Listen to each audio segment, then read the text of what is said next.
Saudações, bom dia. Eu quero fazer uma live mais tarde, mas antes eu quero fazer uma versão mais curta da exposição de motivos. A ideia é entender como a Europa foi para o buraco e o papel da Alemanha nisso, certo? Bom, o primeiro ponto a ser compreendido é que para a destruição da Europa, nenhum partido foi mais importante do que os verdes. Especialmente os verdes alemães. Eles são dogmáticos, autoritários e fanáticos. E isso torna eles muito fáceis de serem manipulados, o que efetivamente acabou acontecendo. Se vocês derem uma olhada no vice-chanceler da Alemanha e na ministra das Relações Exteriores, Annalena Baerbock, você vai ver duas pessoas que estão compromissadas com qualquer coisa, menos com o povo, a sociedade, a economia e a história da Alemanha. É impressionante como os verdes não têm o mínimo sinal, eu não diria de responsabilidade, de empatia, mas de decência para com a humanidade. Certo? Nós temos que salvar o planeta. Se para isso for necessário matar os alemães, matar a economia alemã, destruir a história alemã, tranquilo para eles, super de boa. São psicopatas, são seres psicopatas. O papel do vice-ministro da Economia alemã, né, e, sobretudo, da chanceler alemã, no que aconteceu e no que está acontecendo na própria Alemanha e na Europa é fundamental. Não dá para compreender como a Alemanha entrou em guerra, na prática é uma guerra, contra o seu virtualmente único fornecedor de energia barata, sem entender os verdes alemães. Certo? Eles enfiaram na cabeça deles que o mundo tem que fazer uma transição ecológica e tem que ser rápido. Se para isso os pobres vão ter que morrer, paciência. Então é uma espécie de ecomalthusianismo. Deixa eu falar brevemente sobre isso. Malthus foi um infeliz, um pastor inglês, né, pastor protestante inglês, que chegou a ser deputado e tal, que propôs a teoria segundo a qual as populações cresceriam em proporções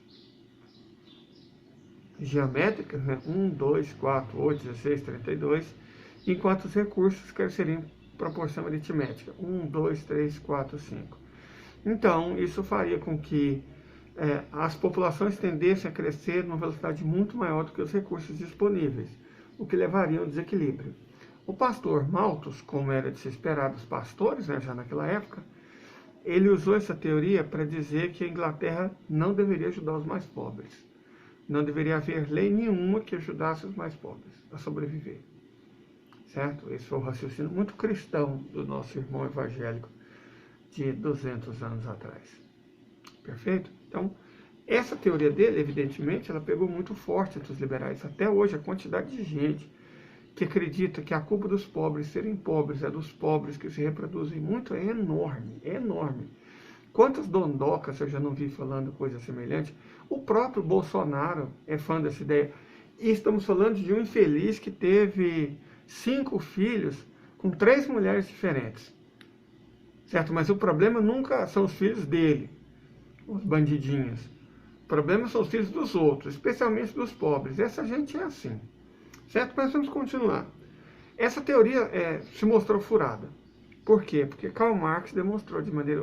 Na verdade, os demógrafos marxistas, né? Não Marx em si, demonstraram que as populações ficam pobres não é porque se reproduzem muito. Elas se reproduzem muito porque ficam pobres. De fato, qualquer nação que enriquece, o crescimento populacional vem logo em seguida. Enriqueceu, tem menos filhos. Empobreceu, tem mais filhos. Simples assim. Então, os demógrafos marxistas mostraram que os malthusianos estavam errados, mas eles não desistiram. Eles não desistiram. Houve a Conferência de Estocolmo, em 1972, 50 anos atrás, no qual isso ficou ainda mais implícito. Mais explícito, perdão. A ideia de que para você acabar com a pobreza no mundo, você deveria acabar com os pobres do mundo. Então, políticas de controle de natalidade, até de eugenia, foram aplicadas na Suécia, na Austrália, até muito pouco tempo atrás. Até de eugenia foram praticadas para reduzir o número de pessoas pobres, né, pela esterilização dos pobres. Agora, isso resolveu o problema da pobreza? É óbvio que não. Porque, repetindo aqui, A causa da pobreza não é o número elevado de filhos das pessoas pobres. O número elevado de filhos das pessoas pobres é causado pela pobreza, certo? Então, para você reduzir a população humana, você teria que distribuir melhor a renda e reduzir a pobreza. É óbvio que eles não aceitaram isso. Então, as teorias liberais malthusianas também entraram em descrédito, mas eles não desistiram. E aí que surgem os liberais verdes alemães. Surgiu o ecomalthusianismo. A ideia de que a Terra ela não tem recursos infinitos, mas isso é óbvio. Eu já fiz várias críticas em lives minhas, em vídeos meus, na qual eu falo isso. É óbvio que os recursos não são infinitos. Que a única ciência estúpida o suficiente para dizer que os recursos são infinitos é a economia. Por isso ela deixou de ser científica com os marginalistas, que matematizaram ela. Nenhum dos economistas clássicos parte do pressuposto que os recursos são infinitos. É os marginalistas que inventaram essa ideia. Os recursos são infinitos. Considere que os recursos são infinitos. Gente, olha a bobagem disso. Olha que bobagem. É a mesma coisa de você formar engenheiro dizendo, considere que a gravidade não existe. Certo? Mas, isso que os ecomalthusianos estão falando é groselha. É óbvio que os recursos não são infinitos. É evidente que os recursos não são infinitos. Está muito óbvio isso. Mas diz eles que acharam, descobriram a roda, os recursos não são infinitos. Bom, enfim. Então o que você tem que fazer? Reduzir as populações pobres para consumirem menos recursos. É a fórmula de sempre, só dá uma maquiadinha. É a curva dos pobres. Só que a questão não é o consumo dos pobres, não é o aumento do número de pobres. Primeiro, o aumento do número de pobres pode ser combatido reduzindo-se a pobreza, a miséria e a desigualdade. Segundo, não são os pobres que consumem os recursos naturais do planeta. Vocês já repararam como vivem as pessoas muito humildes? Com pouquíssima coisa. O que está destruindo o planeta é o padrão de consumo dos ricos. Esses, sim, gastam quantidades enormes de recursos. Gente, dá uma olhada na família nórdica. Tem um episódio lá, que é um brasileiro casado com uma sueca, norueguesa, não sei, mas ele vive na Noruega, em que ele mostra a casa dele. Tem uns 50 aparelhos elétricos, até a porta eletrônica. Então, não são definitivamente os pobres da África, da América Latina, da Ásia, que estão consumindo os recursos do mundo. É o capitalismo, é o padrão de consumo das pessoas ricas e da classe média dos países ricos. Esses é que consomem desmesuradamente. Aliás, vocês sabiam que sociedades antigas não tinham lixo?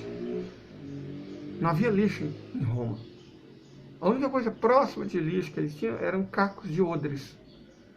Odres. A única coisa. E a única coisa que um odre deixava é um caco de barro. Não existia lixo em Roma, não existia lixo. Na Grécia Antiga não existia lixo. Na China Antiga não existia lixo, entre os astecas, entre os maias. Você sabe qual foi a sociedade que inventou o lixo? Ou seja, o lixo é quando você consome mais do que você precisa. Foi a sociedade capitalista. A sociedade capitalista inventou o lixo. O consumismo, o consumo desmesurado, além da necessidade. Certo? O capitalismo inventou o lixo. Não existia, repito, lixo na Roma Antiga, não existia lixo na Grécia Antiga, não existia lixo na Idade Média, não existia lixo na China Antiga, não existia lixo nos antigos principados ou repúblicas indianas. Lixo é a invenção do capitalismo. É o resultado do sobreconsumo, mas evidentemente não de todos. Das classes dominantes, da burguesia. Perfeito? Então, nisso ninguém toca. Os verdes alemães são esses idiotas, esses imbecis, que acham que descobriram a roda. E que não vem problema nenhum em sacrificar todos os pobres da Alemanha, da Europa e do mundo inteiro, se for necessário, para termos um planeta verde. Verde para quem? Hein? Para todas as pessoas do mundo ou só para eles, os riquinhos? Só para os países ricos? Esse mundo melhor que eles dizem estar lutando é só para eles, não é? Não é para o mundo inteiro, não são para todas as populações do mundo. Perfeito? Então, gente, eu não vou me alongar para o vídeo, resumo, não ficar muito grande. Mas, em essência, a chave da tragédia europeia e a chave da tragédia alemã, do ponto de vista da política interna, foi a ascensão dos verdes europeus. Certo? A ascensão dos verdes europeus acabou levando a Alemanha e, portanto, a Europa à ruína. Ok?